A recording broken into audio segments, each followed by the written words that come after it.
Gilwal. Hello, Pedro. I am very delighted to be part of this meeting. Thank you for the invite. Before we start, I just want to understand what's this black and yellow figure in the background? Yeah, much semiotics in here. It's the symbol of my company, my consultancy company. It's called Segurança Diferente. It's Portuguese. It would be something like different safety. And it remembers the letter S as safety. And this is our symbol, our logo. And by the way, Nipin and Pedro, it's an honor to be here with you, both of you. Thank you so much for this opportunity to be here, sharing some experience and mainly learning from you. Thank you. Yes. Let's just stay on this topic, but I think it's important. Both black and yellow is the symbol of traditional safety. Yeah, yeah. So how is it different now? Tell me. Yeah, because it's an invitation. People will see something traditional and they are going to feel attracted. This is not our main symbol, black and yellow. Our main symbol, it's orange. But this one, it's a way to invite people from traditional safety. Come and let's have a conversation. I can show you something different. It's Yes, an sir. You invitation. know, a story comes to mind when me and Pedro were in India some years ago, a year ago or so. So when you enter into the church, what you see is the symbol of Jesus and Mary, but they are dressed in Indian clothes. Mm. So it's a bit like that it's a different religion, but it's not very different from Hinduism. So come join us because although we are a different religion, we have a lot of similarity with. So it's a way to invite people. Mm-hmm. Hmm. It's called syncretism. It's an interesting concept. But let's dive into this. So what would you like to discuss today?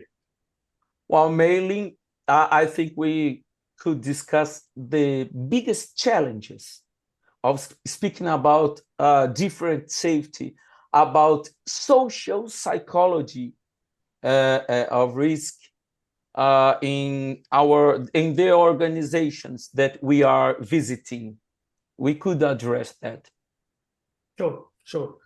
Um, Look, I think there are two aspects of social psychology of risk. One is the skill, the technique, the methods, how to listen to people, how to observe the world, how to bring the biases, how to make the unconscious conscious, right? That's the that's what you would call the skill. And a Uh-huh. skill can be learned. It's easy. Well, it's not easy, but it can be learned. If you put yourself through a structured training program, after a while, you will know how to pitch, how to frame, how to ask open ended questions, and everything that is part of social psychology of risk, Mm. which helps you to understand another person's views, which helps you to learn from events and non events, and so on. The skill is not difficult. The difficult bit is the ethic of social psychology of risk. Mhm. That is the bit which takes sometimes never comes to people, but most of the times takes a lot of time. And the ethic of social psychology of risk is to treat people like people.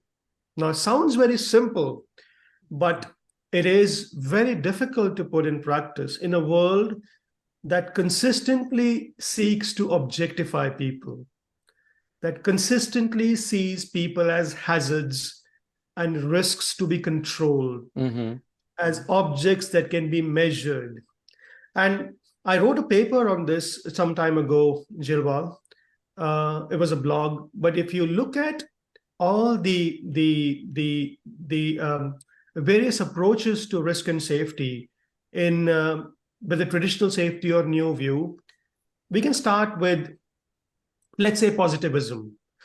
Positivism is the idea that everything has to be validated. Everything is either a positive or a negative. And only when things are proven, they are meant to be true, right? Mhm. A bit like when you sign a checklist, it's yes or a no, or at the worst, not applicable, which means it does not apply to this context. That's positivism, a very black and white world, right? We then come to behaviorism. Behaviorism is the idea that Gilwal is a good boy. Gilwal is alcoholic. Gilwal is lazy. He's always late at work. So Gilwal does not work hard enough, or Gilwal is always on time. Is this ability to simplify people's behavior into one particular trait or an attitude. And it's a very oversimplified way of looking at the world. And we do that in risk and safety by using drop boxes when an accident happens. So in a drop box, you decide whether this was loss of situational awareness, whether this was lack of training, whether this was lack of procedures. And this is oversimplification of human behavior, which is down to behaviorism, right? It can include both unsafe acts and unsafe conditions, right? So positivism, behaviorism. Now is the idea of utilitarianism, which is everything we do is for the greater good, right? So when an accident happens, we put people through what we call a just culture model, which is not a model because culture cannot be a model. But let's just say this is how the industry sees it, right? And towards the end, through what we see as an objective assessment, which by the way it is not, we come to decide whether the person should be kept in the company, whether he or she should be punished for what they did, or they should be retained in the organization. And this is what you call utilitarianism, which is we do it for the greater good. If we have to sacrifice someone, if we have to let go of them, we will do it for the sake of the greater good. That's utilitarianism, right? Then we have something called pragmatism. Pragmatism is this idea that let's be practical at a very, very basic level. Let's be practical. And practical means that we don't care about what methods we need to apply. We don't care about what tools we need as long as we can produce results. The question nobody asks is, what are the results that we seek? Who does it work for? And we leave those questions open. And we know who those results should work for, the one in the position of power and authority, right? So we have various different philosophies in risk and safety, which are not always seen as a philosophy because people don't even know that it is a philosophy. They are mostly unaware of it. And this is where social psychology of risk starts from a very basic idea. What is your philosophy? What is your methodology? Because all those philosophies that we spoke about earlier tend to see people as objects, tend to see people as risks that need to be, or hazards that need to be controlled. So we must, and there's another one, which is called materialism. Materialism is this idea that we can reduce people into matter. And by that, I mean people can be measured in some way through KPIs, through dashboards, and so on. And what we have today is a mix of all these 4 or 5 methodologies or philosophies. The hard part, which is where you struggle and we struggle when we bring in social psychology of risk, is not the method. The method is very, very easy. In fact, if I take you through the IQ method, you should be able to start within the next 1 hour. The difficult bit is to get people to understand that human beings are not objects. Human beings are not hazards. People are people. They have some dignity, they have some respect, they have some esteem, and they have an unconscious mind, the most important thing, which means they are not always conscious about what they do. In fact, more than 98% of the life is lived in the unconscious mode. What are you going to achieve by controlling this person? And this goes back to my book also, that unless you see another person as a fallible person that cannot be controlled, only understood, you will be fighting in that space and no change will happen. And once that change happens, once people start to realize this very, very simple idea, which is not very simple because we have not been conditioned in that way from the time we were born. Once people start to get it, that's when the change starts to happen.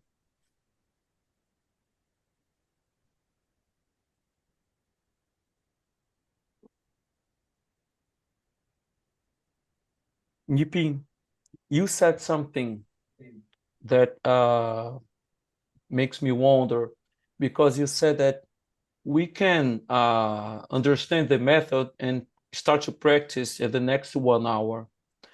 But I think that one thing very hard for us who are struggling to put social psychology of risk in practice is because we are, I should say that we are ignorant on the group space quadrant. It's very hard for us to get to hear the gifts, the cues, and follow them.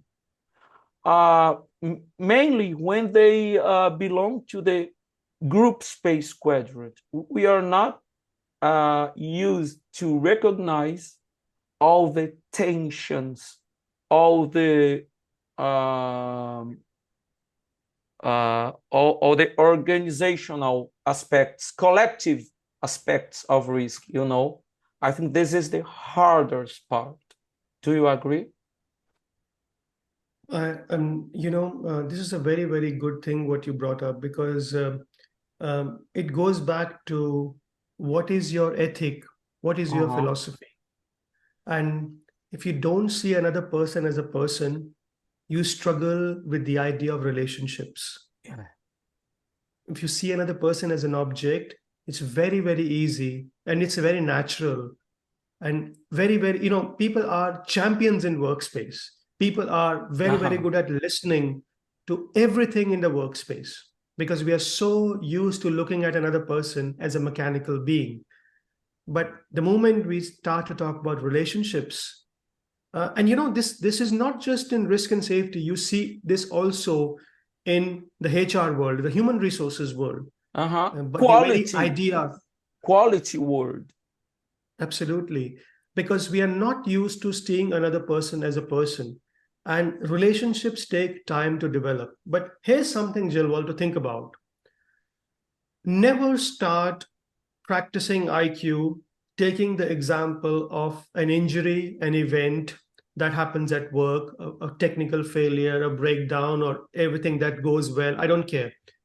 Start an IQ conversation with what happens when your children come back from school. Start an IQ conversation with what sort of conversation you have on the dinner table when you sit as a family. Start a conversation with how was your weekend last week, or when you argued with your wife or your husband last time, what was the conversation? And people get it very quickly. I think we struggle. See, it's a bit like a language audit we do in risk and safety. When you throw the word risk or safety, all you get is objects, PPE and compliance and so on. But when you throw the word marriage, you get a very different set of words.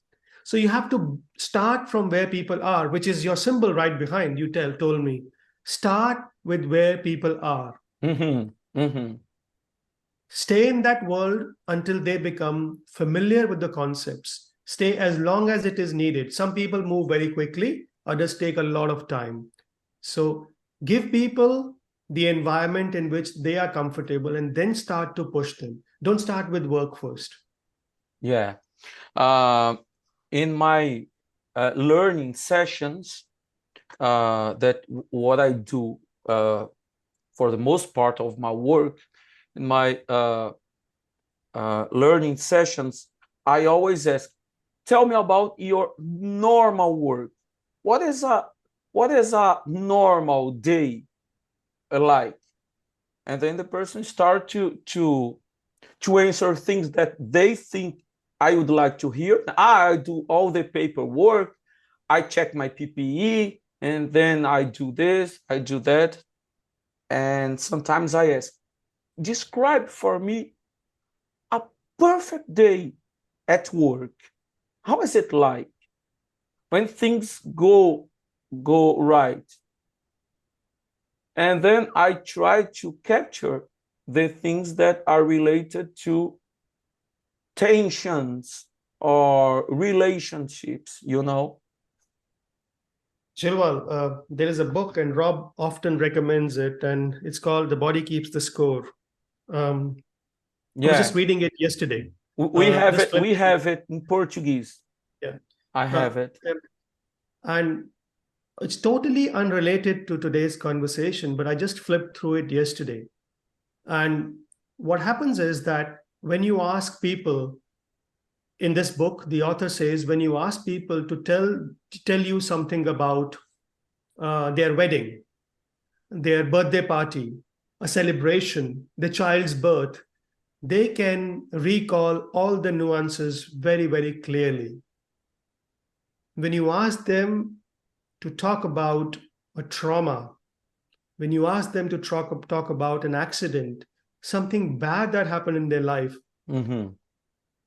they talk is not very coherent.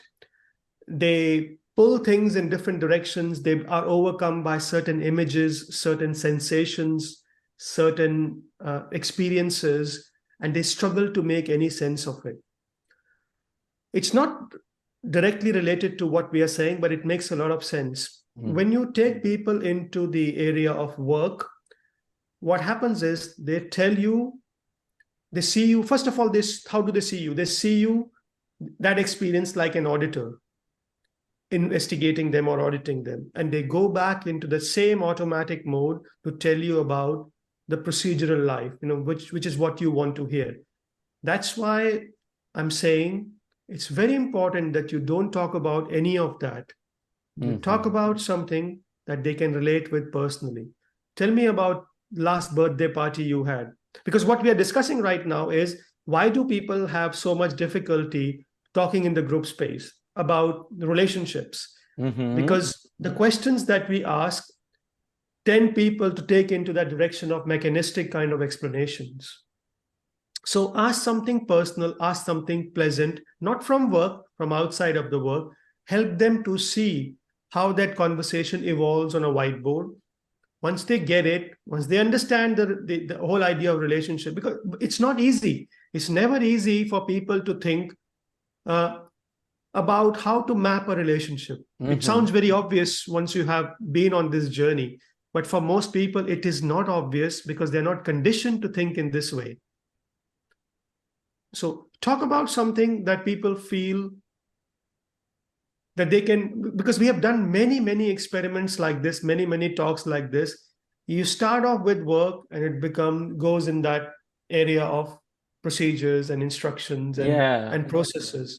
Whereas if you talk something which is a personal, it goes in that direction that social psychology of risk would like you to go into.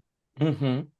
Yeah, but I see some danger because traditional safety gets the idea of personal stuff like family as sometimes as a weapon. They say, be careful because there is a family waiting for you when you come back. And this is dangerous. And I think, in my opinion, this kind of inclusion of the family in this context, it's unethical. And so I'm bringing here a tiny line that how can we address the personal aspects of the worker without being different from traditional safety that puts it like a reward. Behave well, and then you can go to your family back.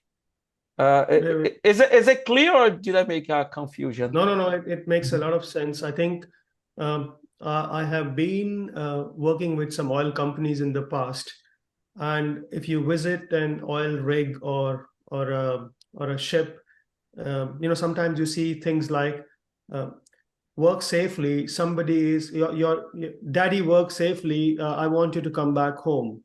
Yeah, these kind of personalized messages. When you become semiotically intelligent, you can discern the meaning of these semiotics, these visuals. What they are doing is they are instilling fear. Yeah. It comes from a position of fear. Uh-huh. This constant reminding that you have a family waiting for you back home is instilling fear in the mind of people. When you instill fear in the mind of people, the only way that they react to you, and they react to you, not respond to you, is from here, is from the rational mind, Uh-huh. right?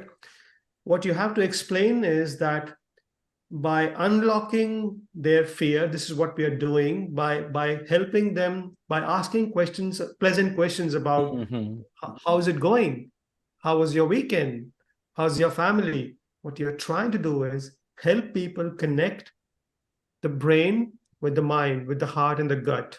And when that happens, the unconscious starts to Yeah. to float up, and that's when learning happens. Yeah. Yeah. That's the fundamental difference, that you're not coming from a position of fear, you are coming from a position of connecting with people and helping them to realize the rational mind with the non-rational mind. Yeah. Yeah. Well, you brought the word learning, and I love in your book when you say two things. Do we even know what learning is? And health and safety people, they do not know what learning, a real learning is. And there's another quote I bring here. Accident investigations are therefore not about learning or change, not at least as a priority, but a cultural retelling of the events to maintain societal order. Wow, Nipin, this is the thing that I struggle the most, because I spend sometimes one morning in my trainings, one morning trying to discuss what learning is. And people understand learning as confirming their beliefs. No, no. And one thing that I started to do lately, I start to do when we finish a consultancy of a couple of learning sessions about some incident and so on. The workers leave the room, and I keep with the safety people, and I say, what did you learn? This is I borrowed from you. What did you learn about yourself during these two sessions? Wow, they don't know what to answer. And sometimes I bring a couple of personal examples. I learned this, this, and this about myself that I didn't know. Wow, this is magic, because they understand at this moment what learning is, because learning is something that you didn't know. You are not trying to retell or just to confirm. No, learning comes from something sometimes unpleasant, and most of the time surprising. And this is so new for the safety and health and safety people. True, true. Let's take the first question first.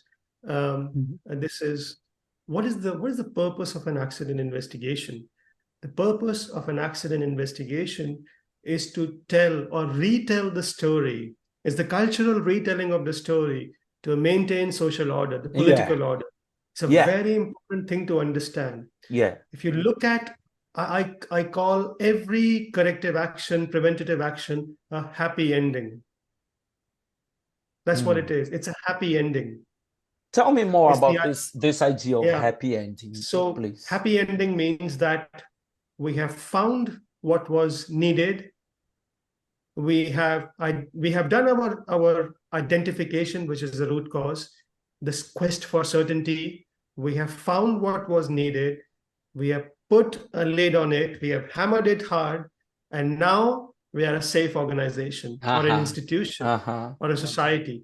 So by sending Schettino to the prison, what we have done is we have found a solution, and we can go back on a cruise holiday again. Yeah. Because you have to think about it a little bit. What if on that night, if we did not create this story, that the captain did not run away? The captain jumped from the ship into a lifeboat to save a few people. And from his act of saving, a boat full of people was rescued. And by the way, there were at least 3 lifeboats that were dysfunctional. And by the way, there were structural problems with the construction of the cruise ship.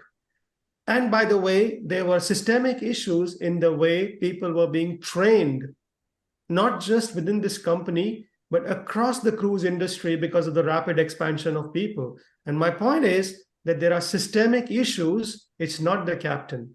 Yeah. In that moment, the cruise industry will collapse. So what do? You have to come up with a story. You have to give a myth.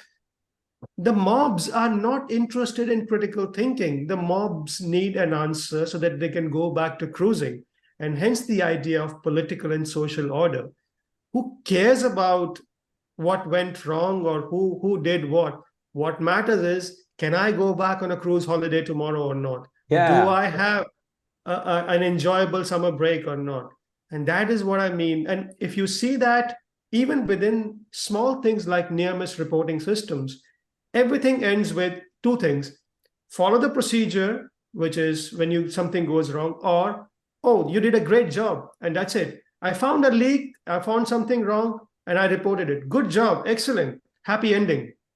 And if you dig too deep, or if you try to understand what really happened, then you run the risk of political disorder, social disorder. Yeah. So there is a very gentle tension between learning and order.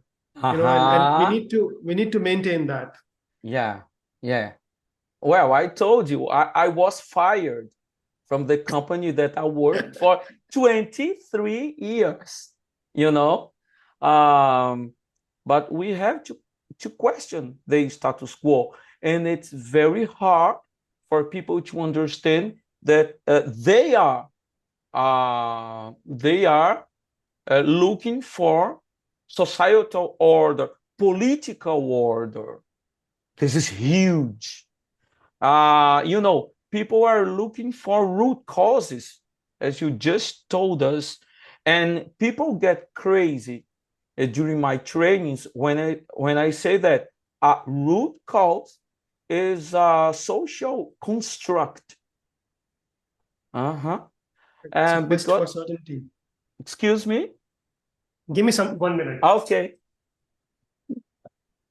You know what is this? I was actually going to do a podcast on this. You reminded me. Listen to this. No, we cannot hear. Maybe it doesn't care. This is a rain stick. Okay, I know. Okay.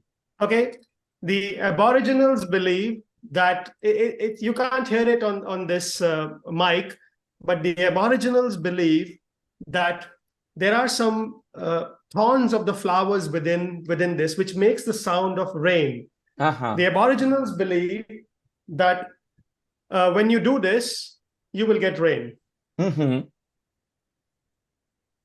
It's no different from root cause. Yeah, let me tell you something. You know that in Brazil, Indians, they used to do the rain dance. The rain dance to attract the rain. Yes.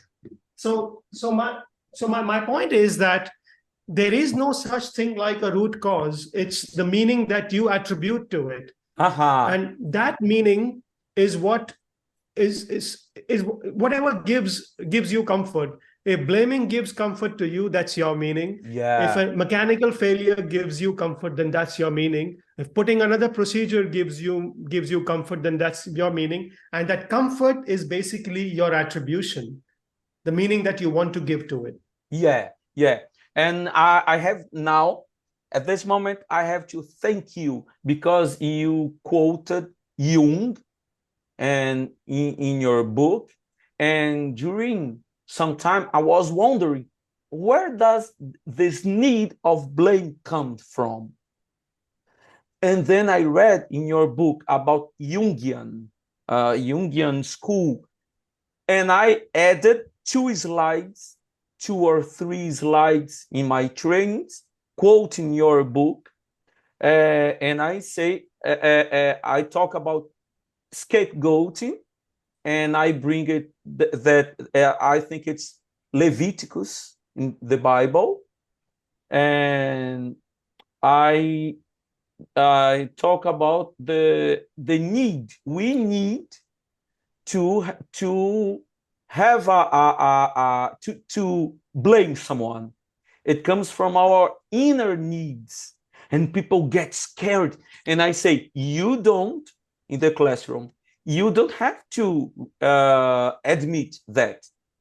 I am admitting myself. I have my needs, and I understand where it comes from because I did my therapy years. Wow. You have people, you have to find out where does this need come from, because Jung says that you blame because you have something hidden that you have to find out, but it's personal. You cannot throw it to anyone. It's yours.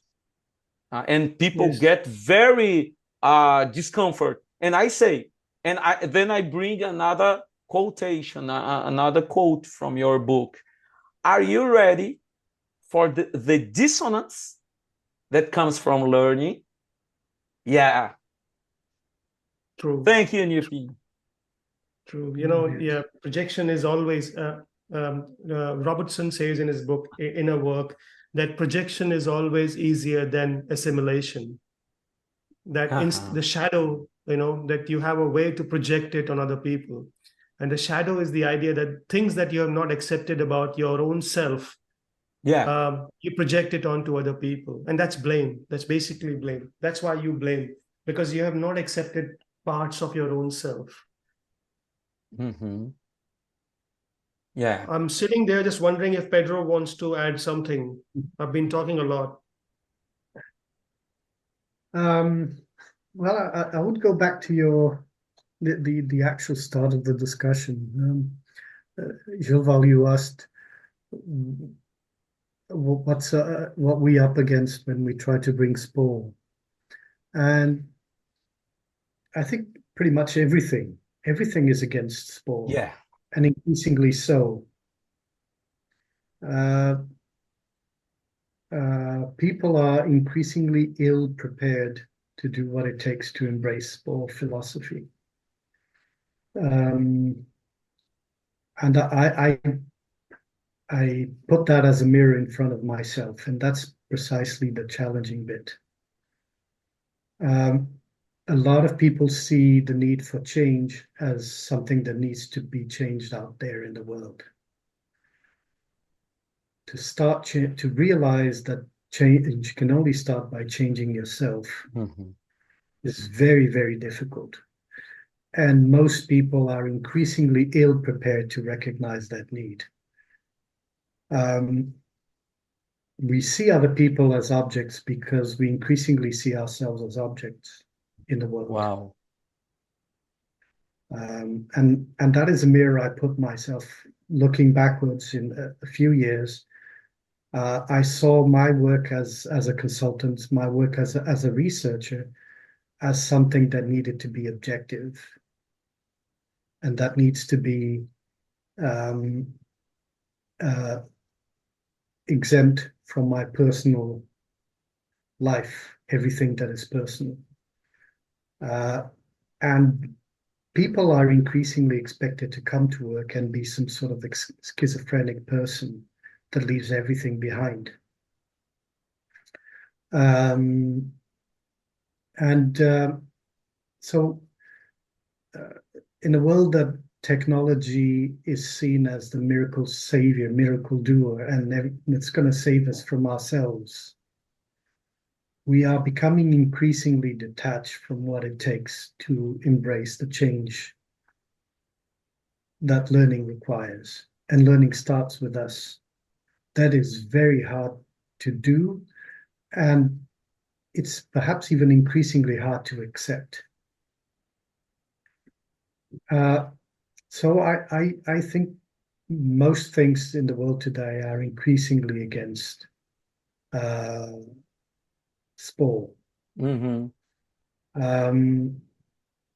which, you might think this is being fatalist. No, it's true. Real true. But we've, in the last 2 or 3 years that we've started on this journey, the kind of successes that we've seen are absolutely amazing. When real change starts to emerge, it's actually something worth experiencing. And I'll now go to your point about your logo in the back, and as a call card. It is very, very difficult to meet someone when, even when you've recognized this in yourself, and you come to a company as a consultant, and your predisposition is to meet the other person. But what you're up against is immediately a huge amount of defense mechanisms, barriers that work against that. And very often your predisposition, your openness to meet the other person is met with fear, precisely, and with defensive actions or defensive predispositions. So finding that balance between what is a call card, a visit card that actually is a good semiotics for your predisposition to meet the other, and does not bring dissonance too strongly, too forcefully. It's a huge challenge. And again, it starts with you. It starts with you. So, yes, everything is against SPoR in the world today, increasingly so, I would say. But I think that makes the learning journey increasingly interesting as well. Yeah, Pedro. Nice that you talked about meeting. Do we really know what meeting means? Because sometimes I think that we, safety professionals or safety people, as Rob says, we don't know how to meet people. We go and we tell them how to behave safely. This is not meeting. This is not engaging. This is just telling. And for me, the biggest challenge some years ago was to redefine what meeting is for me, what is engaging, real listen to what the person is saying without thinking. That's one thing very interesting that Todd Conklin says in Hop and Learning Teams. When you are thinking and preparing the next question, you stop learning. And I think this is very related to IQ. And I say to the people, during my trainings. Follow the cues, but you have to listen. You don't have to prepare a card of questions. Bring the first question and then listen, and then you follow the cues. This is meeting. This is engaging. And for us, safety people, it's hard, very, very tough, you know. But I have one question for Pedro. Pedro, how do you relate, because you are a resilience engineer member, how do you relate resilience engineer with SPoR nowadays? We would need a lot more hours for that. I don't relate. I would say that was a very difficult part of my learning journey into SPoR. And SPoR actually helped me put a frame around the limitations I perceived in resilience engineering and lots of I would say even most of the other things that are going around today as new safety views and so forth.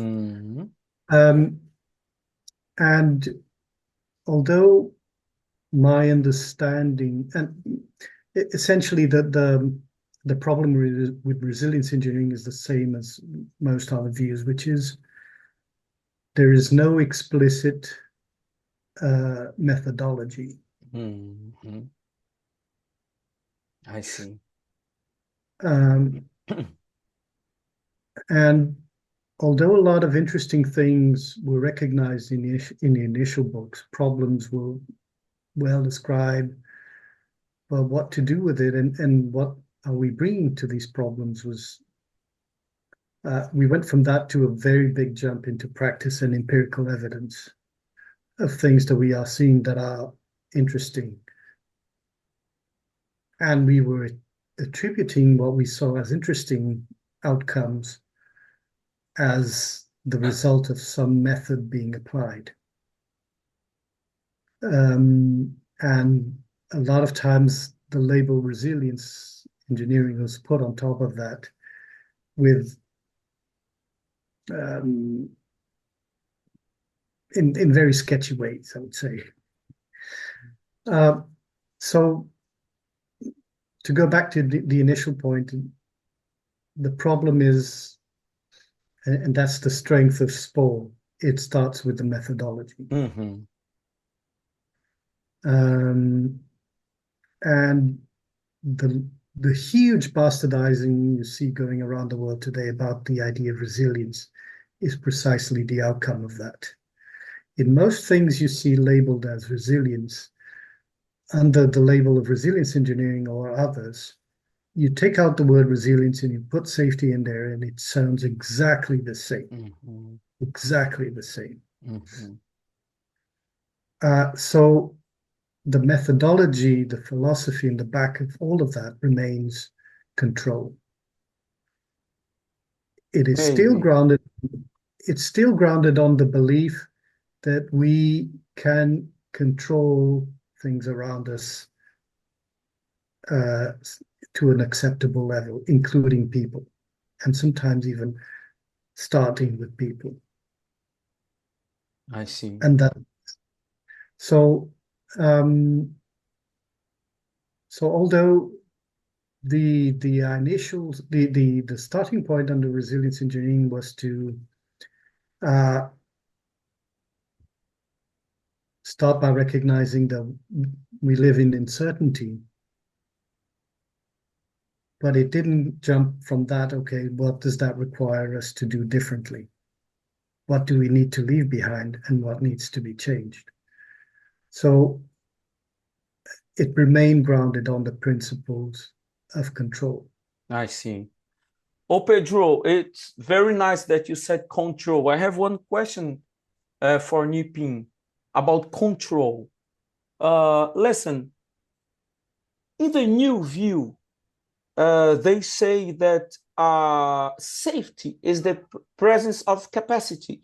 Safety is not the absence of accidents. But what is capacity? I took a couple of months to understand capacity. And they say that capacities are the positive aspects of the organizations. And we have a tangible capacity, like presence of safeguards, but it's workspace. But we have other capacities, intangible capacities, such as psychological safety and a good environment. And I think those things like psychological safety, they are in the group space of SPoR. How do you see this idea that I bring, Nipin? How much time do we have? 5 minutes? Feel free. Okay. You see, people don't read the myth, don't listen to the myth. If you see how the narrative goes, it switches from people as a problem to people as a solution, right? Okay. The trouble is people are neither a problem, people are neither a solution, people are Wow. people, Mm-hmm. right? So people are a problem comes from the Christian idea of the original sin, Mm-hmm. right? Mm-hmm. And hence the idea of human error, which we reject outright in the new view of safety. Listen to the myth. People are not a problem. People are not a problem to be controlled. People are a solution to be harnessed, Yeah. right? Sidney So, Dekker was very unfortunate to use this word, harness. yeah, and I'm not too hung up on the words here. I'm more interested in the mythology. Mm-hmm. The mythology moves from the Christian myth to the Greek myth, which is all about heroes. So people are not a problem to be controlled. People are heroes. People are superheroes. Mm-hmm.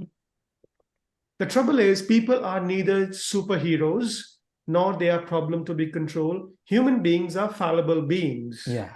Yeah. And we are fallible because the whole of existence is fallible. Yeah.